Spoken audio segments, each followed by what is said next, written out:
코로나19 확산세 속에 어제 2021학년도 수능이 치러졌죠. 이번 수능은 대체로 평이한 가운데 일부 과목은 조금 어려웠다는 평가도 나오고 있는데요. 이번 수능에 대한 분석 그리고 남은 입시 전략까지 남윤곤 메가스터디 입시전략연구소장과 이야기 나눠보겠습니다. 소장님 어서 오세요. 네, 네. 안녕하십니까. 어서 오십시오. 자, 어제 설명대로라면 학력 격차 때문에 이제 어렵지 않게 출제하도록 노력했다 이런 얘기는 있었습니다. 전반적으로 보면 좀 평이했다는 평가가 맞는데 학생들 얘기까지 다 들어봤을 때 어떻습니까?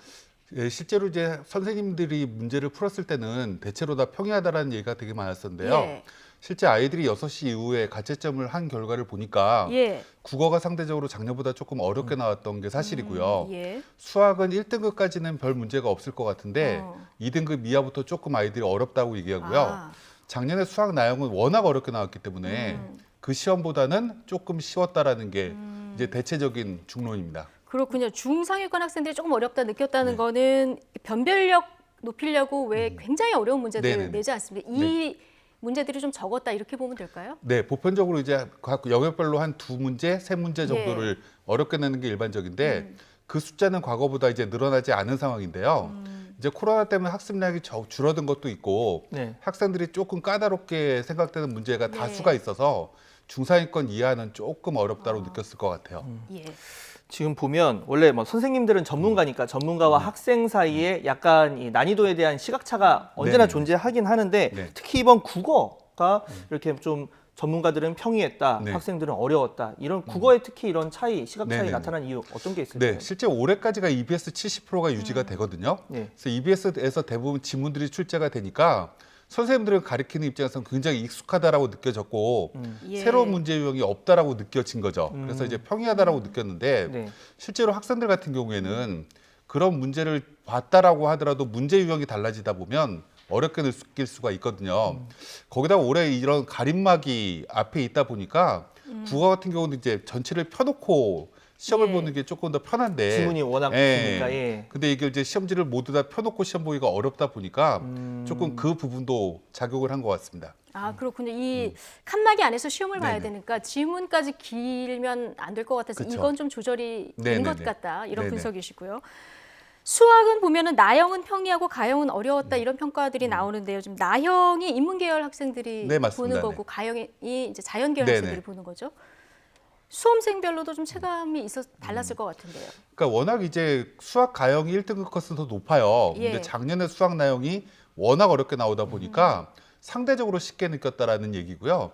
이제 실제로 이제 상위권 아이들 같은 경우는 되게 어려웠다라는 느낌은 별로 안 받았을 텐데 예. 실제 수학에 조금 킬러 문제들을 조금 이제 덜 했거나 나는 2등급만 맞으면 돼라고 생각하고 준비했던 친구들은 실제로 이 시험은 꽤 까다롭게 느꼈을 가능성이 굉장히 높은 예. 이제 변별력이 좀 있는 문제들이 좀 많아진 게 이번 시험의 좀 특징이라고 할 수 있을 것 같아요. 예.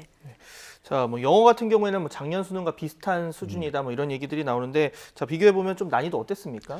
실제로 이제 1등급 같은 경우에는 작년하고 인원 비율이 거의 동일하게 나타나는 걸로 보여요. 네. 영어는 절대 평가니까요. 예. 근데 이제 학교를 다닐 때는 영어 수업 시간이 이제 학교 수업 시간에 포함이 되어 있다 보니까 영어 학습량을 아이들이 이제 어느 정도 끌고 갈 수 있었는데 예. 이게 이제 올해는 이제 비대면 수업을 굉장히 많이 하다 보니까 네. 여름방학부터 아이들이 영어 공부를 조금 안 한 친구들이 많거든요. 그러다 보니까 2등급, 3등급 때 아이들이 시험이 어렵지 않았음에도 불구하고 점수가 조금 많이 내려간 게 특징일 것 같습니다. 아, 그렇군요. 코로나 영향이 아무래도 있었을 네네. 것이다. 이렇게 보시는 건데 지금 영수국 이렇게 분석을 해주셨고요. 사탐도 있고 과탐도 있는데 네네. 전체적으로 봤을 때 올해 시험에서 좀 승패를 결정지을 과목은 어떤 과목이었다고 보십니까? 우리가 이제 정시 관점으로 보면 문과는 국어 반영비율이 높은 학교가 대부분이고요. 예. 네. 자연계는 수학 그리고 과학 반영비율이 높은 학교가 대부분이거든요. 네. 근데 국어가 변별력이 더 생겼으니까 문과는 아무래도 국어가 가장 중요한 과목이 될 거고요. 이 자연계 같은 경우에는 수학이라는 게 1등급 컷까지는 점수 차이가 별로 작년하고 동일하게 나지만 예. 그 밑에는 편차가 더 크게 벌어지거든요. 그러다 보니까 자연계에서는 아무래도 수학이 가장 큰 변별력을 가질 거고 자연계에서도 국어 반영비율이 높은 학교는 또 국어가 중요하다고 생각하는 게 맞을 것 같습니다. 예. 저 지금 뭐 요즘 점수도 물론 무시할 수 없지만 등급이 굉장히 네네, 중요하잖아요. 맞습니다. 이제 수시와 관련도 있기도 하고 네네. 그렇다면 영역별 이 등급 커트라인 굉장히 좀 수험생들 학부모들 궁금해할 것 같거든요. 네네.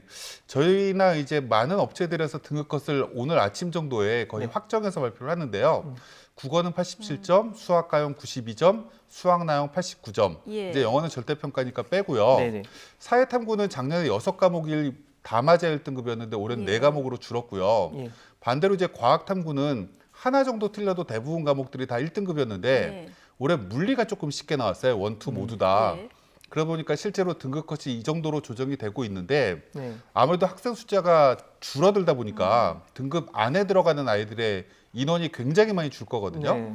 그래서 수시 모집에서 수능 최저학력 기준을 맞춘 대학교는 합격 가능성이 훨씬 더 높아지는 입시 상황이 됐다라고 볼 수 있을 것 같고요. 예. 그걸 맞췄는지 못 맞췄는지에 따라서 남아있는 수시에 이제 지원을 할 때도 조금 더 선택과 집중이 필요할 것으로 예상이 됩니다. 예, 지금 영역별 등급 커트라인을 네네. 전망을 해주셨는데 물론 네. 이제 전문가들께서 분석을 한 거니까 거의 맞겠지만 일단 오늘부터 7일까지가 정답 이의 신청 기간이고요. 네네네. 아마 14일에 정답을 확정해서 발표하는 것으로 알고 있는데 등급 컷 확정이 되는 것은 이때 이유가 되는 거죠? 네, 맞습니다. 예. 네, 그 이유가 됩니다. 네.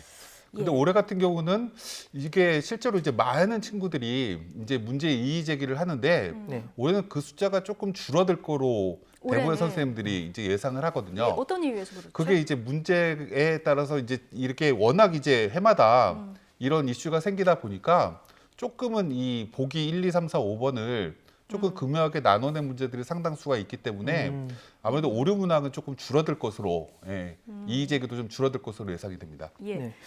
자, 뭐 아까 그 결실 얘기 잠깐 했는데 이번 수능 뭐 49만여 명 정도가 신청을 네. 했고 실제 본 사람이 42만 명 정도가 네네네. 됩니다.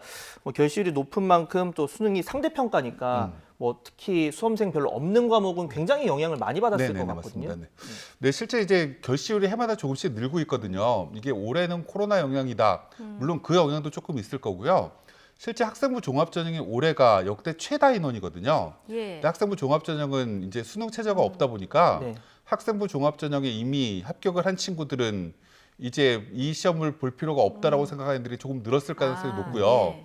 올해 재수생이 역대 최대라고 하는데 이 반수생이 늘어났기 때문에 그런 인원이 나온 거거든요. 근데 이제 반수생들이 수능은 등록을 해놓고 실제 이제 코로나 때 위험하거나 공부를 이제 할 수 있는 환경이 올해는 조금 어렵다 보니까 중도에 포기한 친구들이 많아서 아, 예. 이게 영향이 좀 있을 것 같은데요. 어찌됐건 인원이 줄었기 때문에 올해 입시는 경쟁률이 굉장히 많이 떨어질 거고 네. 학생들의 합격 가능성이 더 높아진다라고 긍정적으로 오히려요? 생각하시면 좋을 것 긍정적으로 같아요. 생각하면 좋다. 네네. 아주 희망적인 소식을 주셨는데 어쨌든 올해 결실이 특히 이렇게 높았던 것은 코로나19 영향도 있었겠지만 어쨌든 최저 요구하는 대학도 줄고 이런 네네. 여러 가지 이제 이유들이 작용했다는 네, 말씀이신데요. 맞습니다. 전략이 가장 중요하지 않겠습니까? 네네. 점수별로 좀 전략을 세워주신다면. 아, 네. 우리가 이제 상위권 친구들 같은 경우는 작년하고 난이도가 큰 차이가 나지 않기 때문에 작년 입시 상황이나 올해 입시 상황은 변별력이 꽤 있는 시험이거든요. 예.